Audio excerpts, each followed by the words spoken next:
Assalamualaikum warahmatullahi wabarakatuh.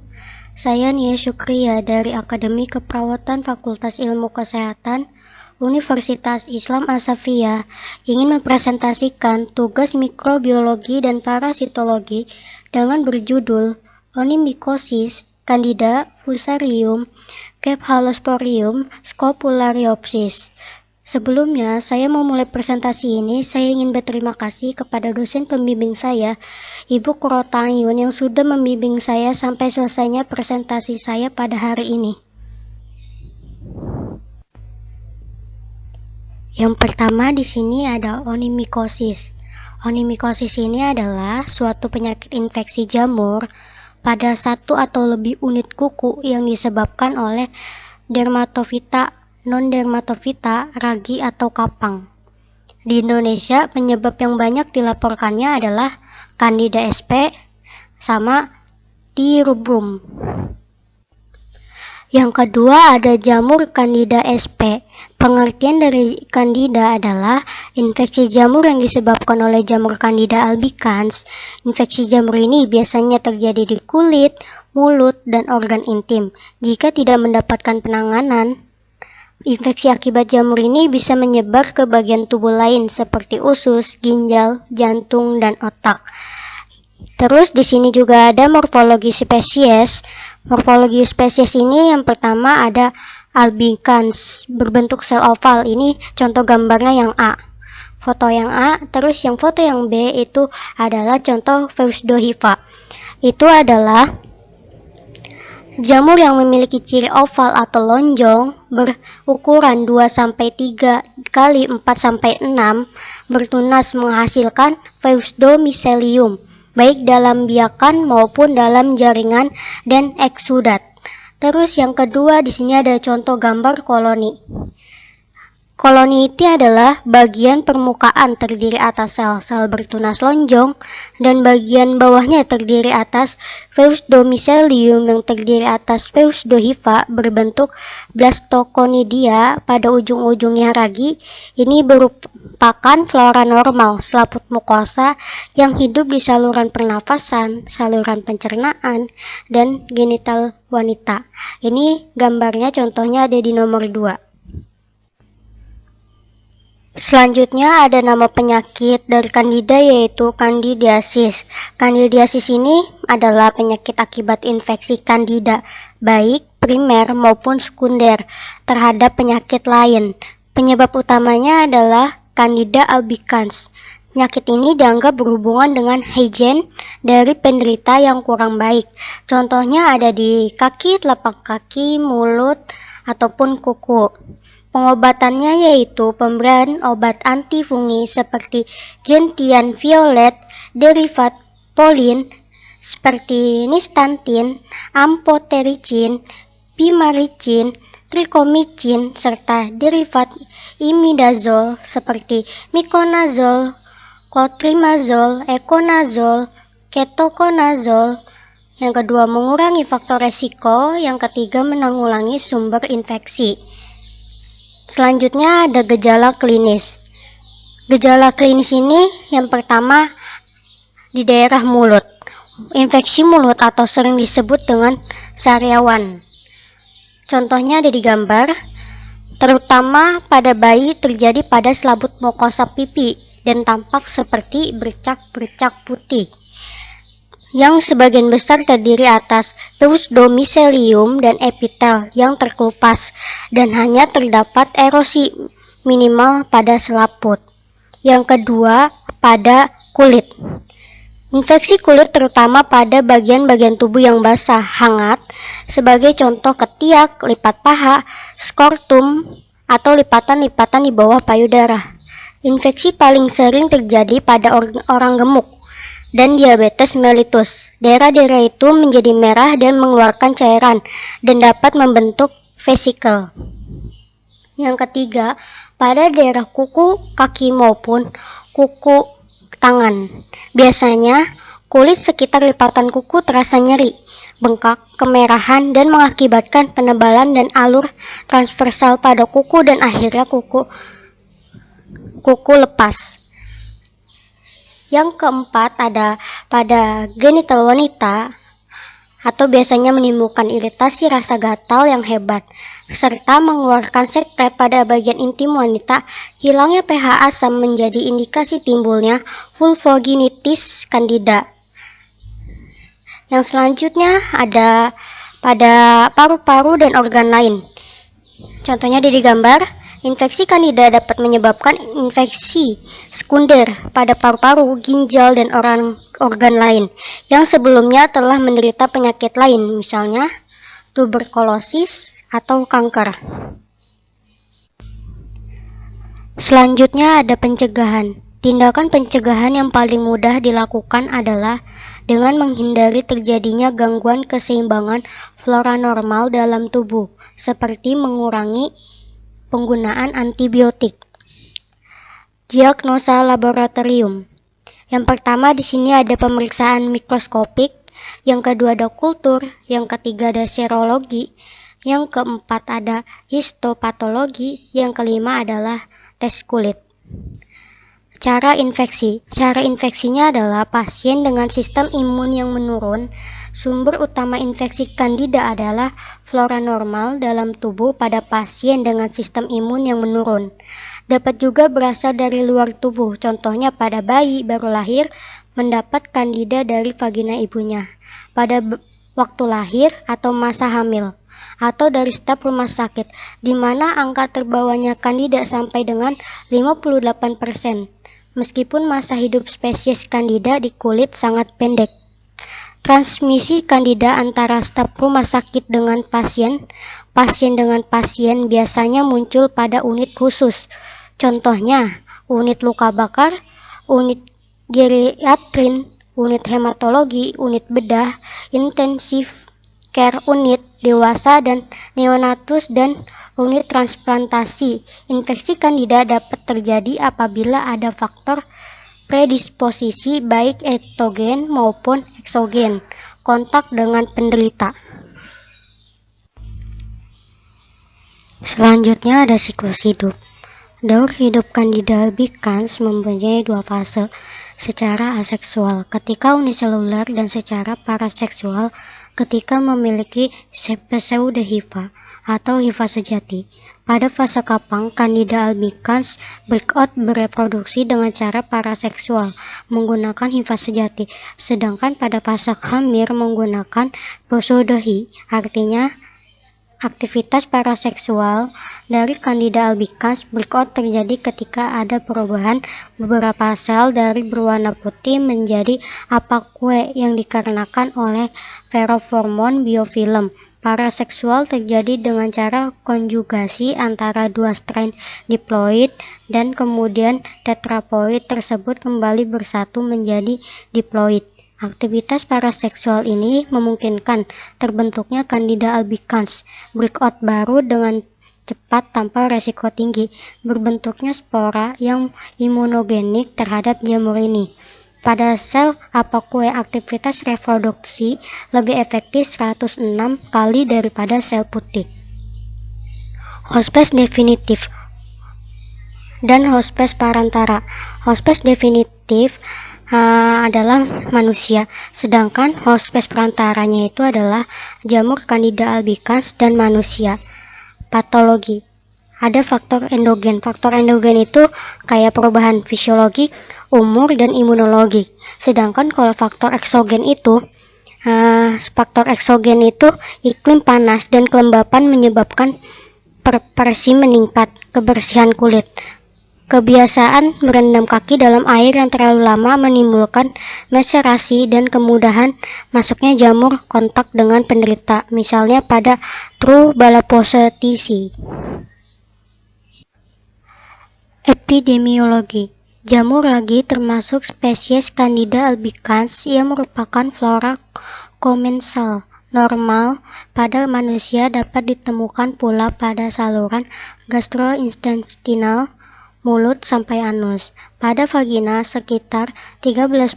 Kebanyakan Candida albicans dan Candida glabrata. Isolasi spesies Candida komensal oral bersekitar pada 30-60% ditemukan pada orang dewasa sehat. Kasus Candida. Seorang laki-laki berusia 60 tahun, suku Minahasa, tinggal di desa di Membe, datang ke Politeknik Kulit dan Kelamin RSUP Prof. Dr. RD Gandau Manado pada tanggal 6 Mei 2016 dengan keluhan kerusakan dan penebalan di kuku jari manis dan ibu jari tangan kanan sejak sekitar 6 bulan lalu. Awalnya warna kuku terlihat agak suram, kemudian menjadi kekuningan, menebal dan mulai mengalami kerusakan. Keluhan tidak disertai rasa gatal dan nyeri. Riwayat pasien pernah mengobati keluhan ini dengan salep Dectaraim sekitar 1 minggu, tetapi tidak tampak perubahan. Pasien tidak memiliki riwayat penyakit diabetes mellitus dan penyakit hati. Pada pemeriksaan fisik didapat status generasi pasien tidak baik. Pada status dermatologi didapatkan regio digiti 1 dan 4 manus distra memperlihatkan onikolisis, onikodistrofi subungual, hiperkeratosis, dan diskolorasi kekuningan. Hasil pemeriksaan gram tidak didapatkan spora budding sel maupun pemeriksaan gram tidak didapatkan Pseudo HIV. Pada pemeriksaan KHO 20% juga tidak didapatkan HIV panjang bersepta. Ini ada contoh gambar pasien hari pertama kunjungan. Kuku tampak seperti ini. Ini adalah kultur kerokan kuku pasien. Dan ini juga ada pemeriksaan mikroskopik dengan pengecetan gram tidak didapatkan spora, banding sel maupun pseudo HIV. Selanjutnya di sini juga ada gambar kuku pasien, maksudnya foto kuku pasien di hari terakhir kunjungan. Ada sedikit perubahan dari awal pertama kunjungan. Selanjutnya yang ketiga ada Fusarium sp. Pengertian Fusarium adalah salah satu genus cendawa berfilamen yang banyak ditemukan pada tanaman dan tanah. Nama penyakit dari Fusarium yaitu penyakit layu Fusarium. Penyakit layu Fusarium atau sering disebut penyakit panaman pada tanaman pisang disebabkan oleh Fusarium oxysporum F. sp. cubense atau singkatannya dari FOX. Ini contoh gambar pohon pisang yang terkena penyakit Fusarium. Yang ketiga ada morfologi spesies. Gambar pertama adalah Fusarium sp. Fusarium sp di sini ada bentuk koloni. Yang kedua Macroconidia. Macroconidia ini berbentuk panjang melengkung. Di kedua ujung sempit seperti bulan sabit, terdiri dari 3-5 sel dan biasanya ditemukan di permukaan. Yang ketiga ada Microconidia. Microconidia adalah spora dengan 1 atau 2 sel yang dihasilkan Fusarium pada semua kondisi dan dapat menginfeksi tanaman. Microconidia memiliki bentuk yang bulat seperti oval, uniseluler dan tidak berwarna. Terus yang keempat di sini ada Chlamydospora. Chlamydospora adalah spora dengan sel selain di atas dan pada waktu dorman dapat menginfeksi tanaman. Spora dapat tumbuh di air. Terus gambar yang kedua di sini ada spesies Fusarium solani. Ini gambarnya, contoh gambarnya. Yang ketiga ada Fusarium FSP cubense. Ini contoh gambarnya. Siklus hidup. Fusarium spp mengalami fase patogenesis dan saprogenesis. Pada fase patogenesis, cendawa hidup sebagai parasit pada tanaman inang. Apabila tidak ada tanaman inang, patogen hidup di dalam tanah sebagai saprofit pada sisa tanaman dan masuk fase saprogenesis yang dapat menjadi sumber inokulum untuk menimbulkan penyakit pada tanaman lain. Penyebaran propagul dapat terjadi melalui angin, air, tanah, serta tanah terinfeksi dan terbawa oleh alat pertanian dan manusia. Gejala klinis. Gejala klinis yang pertama, menguningnya daun pisang dari mulai daun yang tua, menguningnya mulai dari pinggir daun. Yang kedua, pecah batang, berubah warna pada seluruh pembuluh. Yang ketiga, ruas daun memendek. Yang keempat, perubahan warna pada bonggol pisang. Yang kelima, biasanya batang yang terserang mengeluarkan bau busuk. Diagnosa laboratorium. Yang pertama ada sampel pengujian, yang kedua ada blood test, yang ketiga ada growing on test atau GOT di rumah kasa, yang keempat uji patogenesitas isolat Fusarium sp, yang kelima penentuan jumlah minimal umbi benih bawang. Cara terinfeksinya bisa dari bibit benihnya, angin, air, atau tanaman yang sudah layu akan bisa menyebabkan tanaman yang lain juga ikutan layu, dan kelamaan pohon atau tanaman akan berubah warna agak kekuning-kuningan atau kecoklatan dan bisa menyebabkan kematian pada tanaman. Pengobatan. Pertama di sini ada perlakuan trichoderma. Perlakuan trichoderma adalah agensi hayati berupa jamur baik yang dapat melawan perkembangan jamur patogen atau biasa disebut dengan fungsi ngida alami, dikocokkan pada setiap lubang tanaman. Yang kedua, mencabut tanaman yang bergejala. Jika sudah terlihat adanya tanda-tanda tanaman layu karena layu Fusarium, maka sebaiknya tanaman tersebut segera dicabut dan kemudian dibakar. Jika perlu, bekas tanaman terserang tersebut juga dapat ikut dibuang atau dapat disemprotkan dengan fungsi ngida kontak berbahan aktif klorotalonin atau lembaga hidroksida. Hal ini dilakukan untuk mencegah penularan yang lebih cepat ke tanaman yang masih sehat. Yang ketiga, rotasi tanaman. Melakukan pergiliran tanaman dengan tanaman yang tahan terhadap layu Fusarium guna mengendalikan populasi dan perkembangan jamur Fusarium oxysporum di lahan pertanian. Yang keempat, menggunakan pupuk yang tepat. Pencegahannya ada dua di sini. Yang pertama, pencegahan melalui tular benih, yang kedua pencegahan melalui tular tanah. Epidemiologi.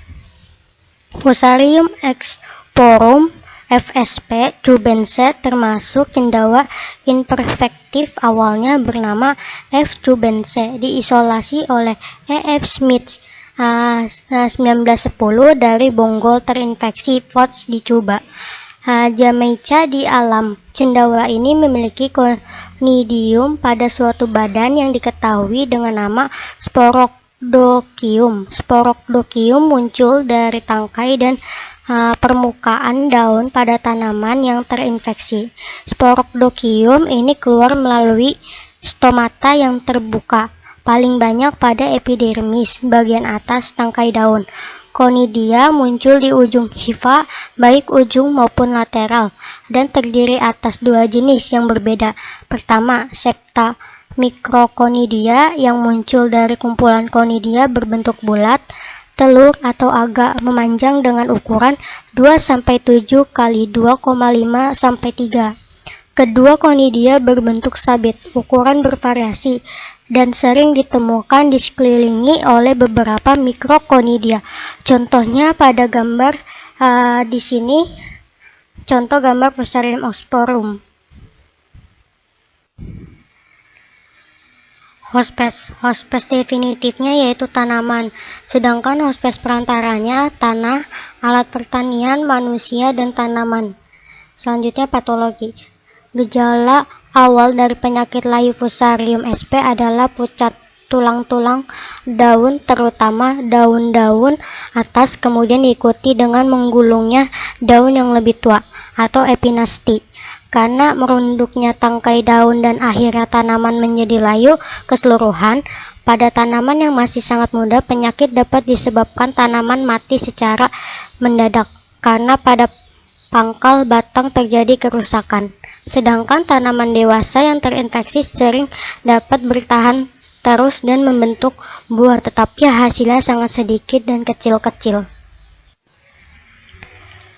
Yang keempat di sini ada Cephalosporium.